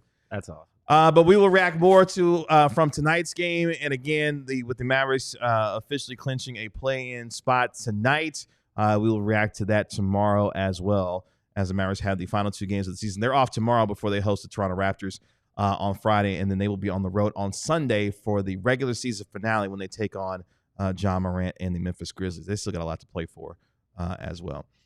Tanner, appreciate our guy making us look good and sound good. He's had a hell of a week leading up into this game. We really appreciate him. We all have. You're damn right. We really appreciate all of his efforts. His talent is immense, and he has made us look good and sound good, put all of our stuff together, and made us sound and look good that much more. So thank you, sir, for all of your work this week. That's our National NBA Insider, Marc Stein. You can always dial up the Stein line at the Stein line. That is our Mavericks beat writer, Tim Cato. He minds the game these days. And Bobby That's Corrala. Emmy-winning director Great to have you in Jason studio. Gallagher. Yeah, appreciate you hanging thanks out for with us, having Like me. man. 5 or 6 Amazing virtual surprise appearances. to have you in studio with us. You make sure you check out Jason's work. Where can they find you at, Jason? Just on Twitter or X. Yeah. I think Throwing I'm on, haymakers at the Mavericks of Dallas. Yeah. I heard somebody say that they couldn't get 1 million folks to watch your show, but all of a sudden, 1.2, 1.3 million, views later on the first episode of Mind the Game, and here we are. I don't know. People love talking about the short roll. They want that. They want that short That roll. horns content. action, That baby. horns That's right. action That's right. The content. angle pop. I mean, you're Nash's boss, too. That's true. So did you love him as a player, and now you get the boss? It's been very surreal in that way. He's awesome to work with. That's it. Steve Nash He's holds all up. right. He's all right. He's all right. I just want some of that wine that y'all got on the set. That's what I want. That wine was hella Me too, good. brother. I I have to, yet Bring to some try next time, it, please. honestly. was about to say, I'm sure it looks good. We got sent a bunch of wine for a shoot we did recently, and I was like, ooh, there's no way they're gonna drink all that wine. 'Cause it was like bottles and bottles, and then LeBron put it all in a box and said peace, and I was like, of course. So Thanks, I never LeBron. got to try the wine. I'm your host, Kevin Gray. We are DLLS Mavs. We'll talk to you tomorrow at 1 p.m. right here on DLLS Sports. Thank you all so much for joining us. We'll talk to you tomorrow. Peace. We all silly like the mayor.